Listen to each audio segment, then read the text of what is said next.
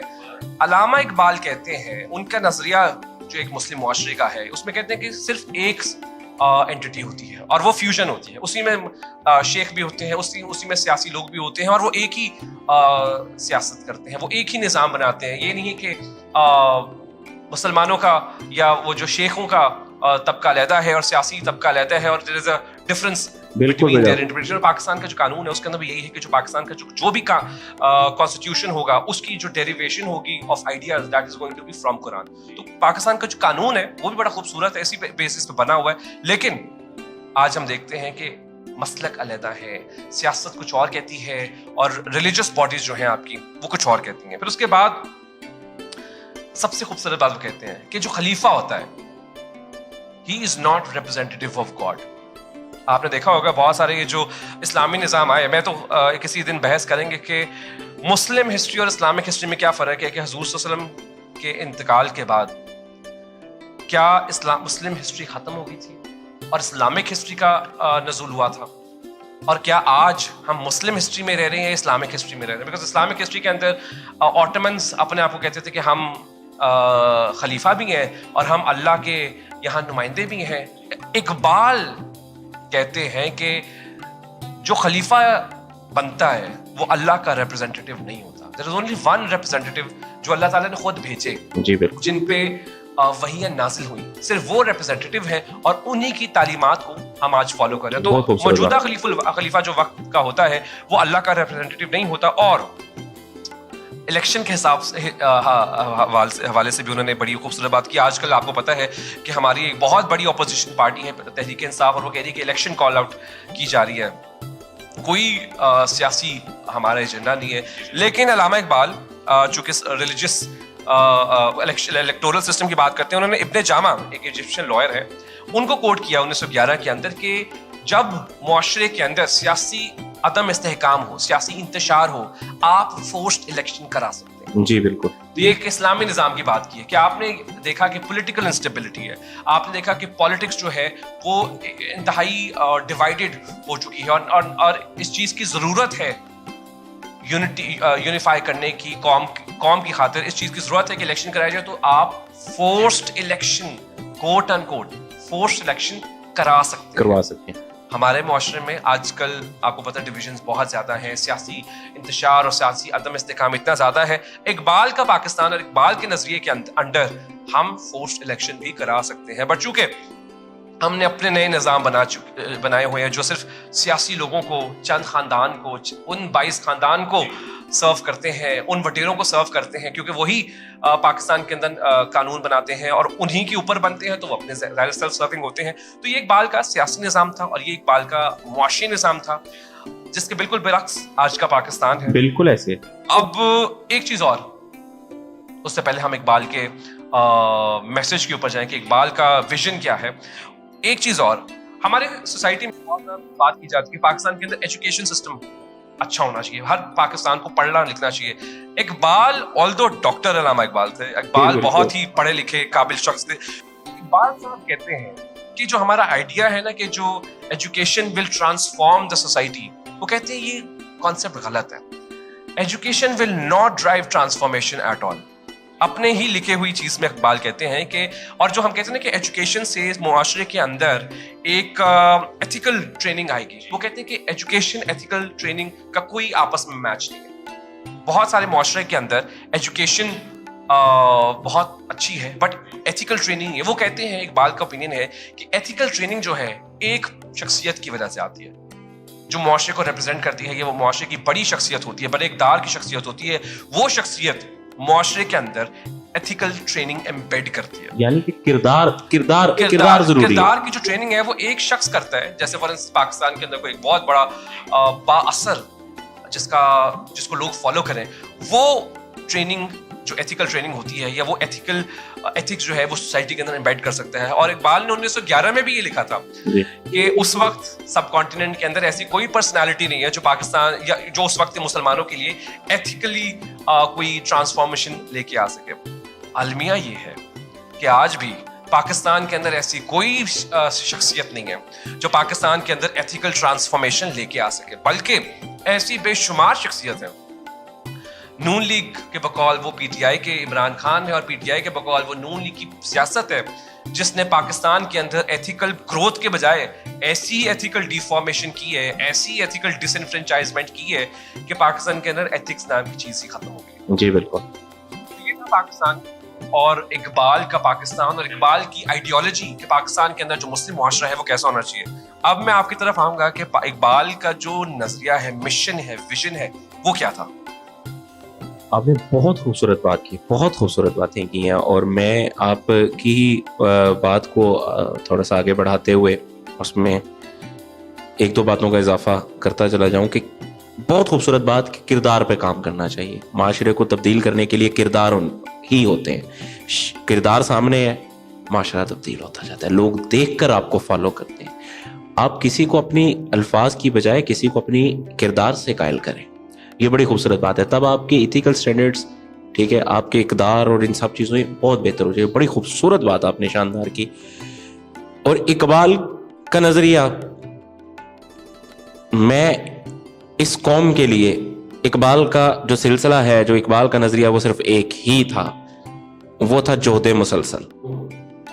کہ کوشش کرتے رہو، کوشش کرتے رہو، اپنی ذات کو بہتر کرنے کی کوشش کرو. جب آپ اپنی ذات کو بہتر کرنے کی کوشش کرو گے، آپ کا معاشرہ بہتر ہوگا. آپ کا معاشرہ بہتر ہوگا، آپ ایک اچھی قوم کی صورت پوری دنیا کے سامنے کھڑے ہو سکتے ہیں. کیونکہ آپ جب تک انفرادی طور پر کام نہیں کریں گے، آپ کا معاشرے کا جو کیونکہ آپ معاشرے کا حصہ بن رہے ہیں، مجموعہ ہے نا افراد کا معاشرہ، تو معاشرہ نہیں گرو کر پاتا. اور یہیں پر ہی اقبال کے ایک نظریے کے ساتھ، اقبال کے ایک میسج کے ساتھ میں یہاں پر گفتگو کو سمیٹتا چلا جاتا ہوں. برطرز اندیشہ سود و زیاں ہے زندگی، برطرز اندیشہ سود و زیاں ہے زندگی، ہے کبھی جاں اور کبھی تسلیم جاں ہے زندگی. تو اسے پیمانہ امروز و فردا سے نہ ماپ، تو اسے پیمانہ امروز و فردا سے نہ ماپ، جاویدہ پہ ہم رواں ہر دم جواں ہے زندگی. اپنی دنیا آپ پیدا کر اگر زندوں میں ہے. کتنا خوبصورت معیار اقبال نے دیا ہے. بھئی آپ کہتے ہیں نا آپ سانس لے رہے ہیں، میں زندہ ہوں. زندہ ہونے کا معیار کیا ہے؟ اپنی دنیا آپ پیدا کر. بھی کوشش کرو نا، ملک دے دیا پروردگار نے آپ کو، ملک کا ٹکڑا دے دیا نا، زمین کا ٹکڑا دے دیا، اب بہتر کرو نا، اپنی انفرادی طور پہ کام کرو نا. اپنی دنیا آپ پیدا کر اگر زندوں میں ہے، سر آدم ہے، ضمیر کن فقاں ہے زندگی. زندگانی کی حقیقت کو کن کے دل سے پوچھ، زندگانی کی حقیقت کو کن کے دل سے پوچھ، جوئے شیراؤ تیشاؤ سنگے گراں ہے زندگی. یہ اقبال کا نظریہ جی. برطرز اندیشہ سود و زیاں ہے زندگی، ہے کبھی جاں اور کبھی تسلیم جاں ہے زندگی. اقبال کا میسج ہماری نیشن کے لیے جی. لیکن آج کے دوسرے سیگمنٹس کی طرف بھی نشست کے بڑھتے ہوئے، اور میں آغاز میں ہی میں چاہ رہا ہوں کہ آج کوئی خوبصورت سا گیت سنا دیں ہمیں، کوئی سریلا سا گیت آج، کیونکہ بڑا ہی خوبصورت اقبال ٹاپک. اب چونکہ ہم اقبال کی بات کریں جی بالکل، اور ہم نے اقبال کا نظریہ پیش کیا، پھر آپ نے کہا کہ جد و جہد کرنی چاہیے. اقبال کا نظریہ ہی بالکل یہی جہد کے اوپر تھا، اور نہ صرف انفرادی شروع ہونی چاہیے، اور پھر ہم اجتماعی جد و جہد بھی کرنی چاہیے. تو اکثر یہ نغمہ جو ہے یہ فوجیوں کے لیے ہوتا ہے، حالانکہ یہ ہر پاکستانی جو ہے وہ فوجی ہے، اس نیشن کا، اس ملک کا بے شک. بڑی خوبصورت بات ڈیفینڈر ہے، بہت خوبصورت اور بات، جو ہر شعبے میں کام کر رہے ہوتے ہیں وہ اس ملک کا فوجی ہے. بہت خوبصورت بات. تو ایک بڑا مشہور ہے کہ اپنی جان نظر کروں، واہ، اپنی جان نظر کروں، اپنی وفا پیش کروں، قوم کے مرد مجاہد تجھے میں کیا پیش کروں، اپنی جان نظر کروں، اپنی وفا پیش کروں، قوم کے مرد مجاہد تجھے میں کیا پیش کروں، اپنی جان نظر کروں. یہ تو آج کا گیت تھا، لیکن ہم نے آج کی شعر و شاعری تو ہو گئی، کہ اگر آپ کے پاس ہے شعر و شاعری. جی بالکل، شاعری تو، اور پھر شاعری تو معاملے میں کریں گے. الحمدللہ. کتاب سے پہلے پھر آج کی شاعری. آج کی شاعری پہلے، آج کی شاعری پہلے. آج کا شاعر. آج ہی میں نے اپنے ناظرین کے لیے افتخار عارف صاحب، بہت بڑا پاکستان کی ادبی، ہاں جی، ادبی سوسائٹی کا بہت بڑا نام افتخار عارف صاحب، ان کے چند اشعار میں نے اپنے ناظرین کے لیے آج پیش کروں گا. خواب کی طرح بکھر جانے کو جی چاہتا ہے، جی چاہتا ہے پکڑا ہے افتخار صاحب نے. خواب کی طرح بکھر جانے کو جی چاہتا ہے، ایسی تنہائی کہ مر جانے کو جی چاہتا. خواب کی طرح بکھر جانے کو جی چاہتا ہے، ایسی تنہائی کہ مر جانے کو جی چاہتا. گھر کی وحشت سے لرزتا ہوں مگر جانے کیوں، گھر کی وحشت سے لرزتا ہوں مگر جانے کیوں، شام ہوتی ہے تو گھر جانے کو جی چاہتا. جی چاہتا ہے کا بڑا خوبصورت استعمال افتخار.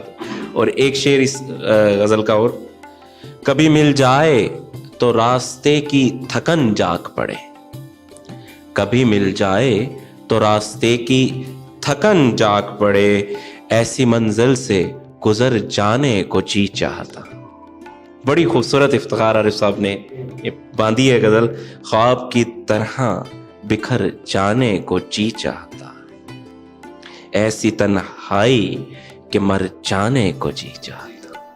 افتخار عارف صاحب کا بہت بڑا علمی کا طور، بڑی خوبصورت ان کی. مجھے لگتا ہے افتخار عارف صاحب جیسے آج کی جی بالکل ایگزسٹینشل کرائسس کا جو پروڈکٹ ہے نا وہ یہی ہے کہ مر جانے کو جی چاہتا ہے. پھر اس کے بعد جب گھر کی بات کی کہ گھر سے بڑی کیا آپ نے لفظ استعمال کیا تھا، گھر سے لرزتا ہے دل گھر سے. تو گھر اگر ہم اپنے ملک کو سمجھیں تو حالات تو بہت برے ہیں، حالات تو بہت برے ہیں. شب ہوتی ہے تو، لیکن آپ کبھی تارکین وطن سے پوچھیں کہ وحشت تو بہت ہوتی ہے اس ملک، بالکل، لیکن گھر جانے کا جی چاہتا ہے. تو بہت سارے زاویوں سے اگر انٹرپریٹیشن کی جائے تو بڑی ہی خوب بیٹھتی ہے، بڑی خوب بیٹھتی ہے. بیفور وی کنکلوڈ، آپ نے کتاب، آج کی کتاب، ہاں جی، آج کی کتاب جس کا انتخاب کیا میں نے اپنے ناظرین کے لیے جناب، میں نے کیونکہ آغاز میں سوفوکلیس کا نام لیا تھا.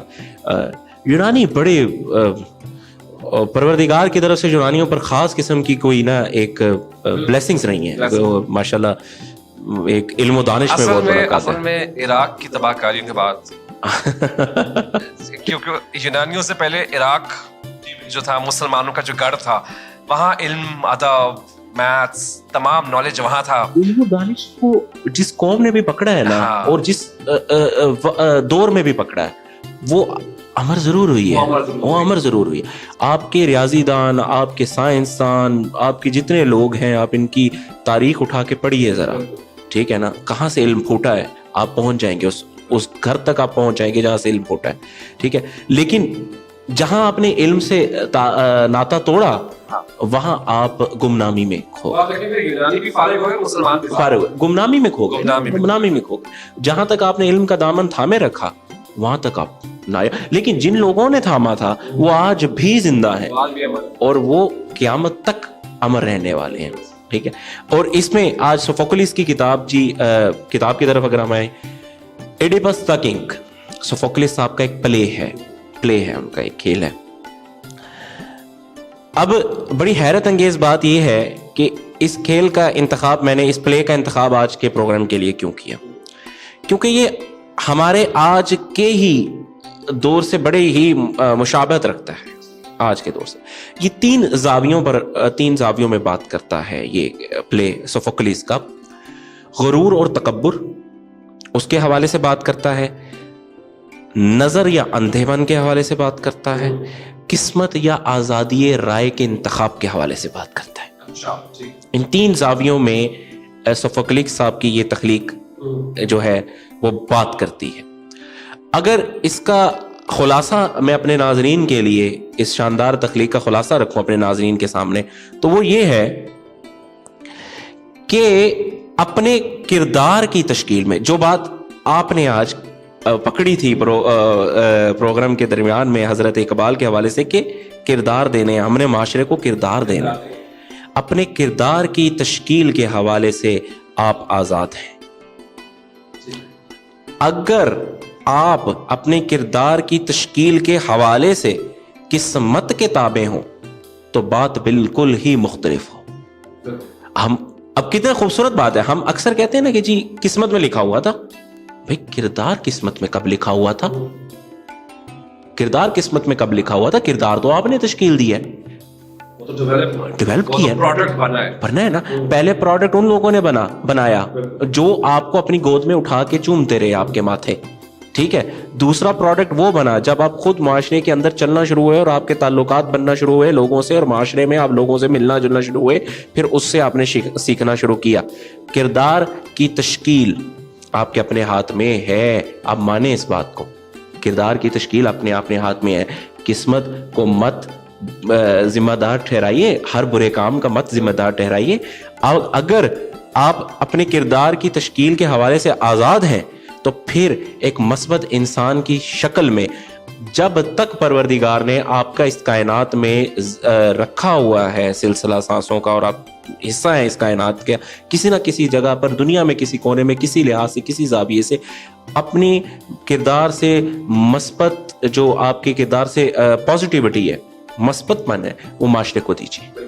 ٹھیک ہے، کردار پر کام کیجئے اور اپنے کردار کو خوبصورت کیجئے تاکہ آپ کا معاشرہ بہتر ہو، اور آپ کا معاشرہ بہتر ہوگا تو آپ ایک اچھی قوم کی صورت دنیا کے سامنے کھڑے ہو سکیں گے. اور یہی نظریہ اقبال تھا.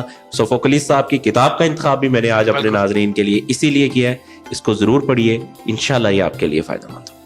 کنکلوڈ کرتے ہیں آج نشست کو، لیکن جیسے ہم نے ایکسپلور کیا کہ اقبال کا نظریہ مسلم معاشرے کے لیے، پاکستان کے لیے کیا تھا، اور ہم بالکل برعکس جا رہے ہیں، اور پاکستان کے اندر جو ہے انتشار بہت زیادہ ہے، پاکستان از ایٹ اے فورٹریس. لیکن اقبال ہی کہتے ہیں، اور اسی شعر سے ہم کنکلوڈ کریں گے، اور میں اکثر یہ شعر پڑھا کرتا ہوں کہ نہیں نا امید اقبال، نہیں نا امید اقبال اپنی کشتے ویراں سے، نہیں نا امید اقبال اپنی کشتے ویراں سے، ذرا نم ہو تو یہ مٹی بڑی زرخیز ہے ساقی.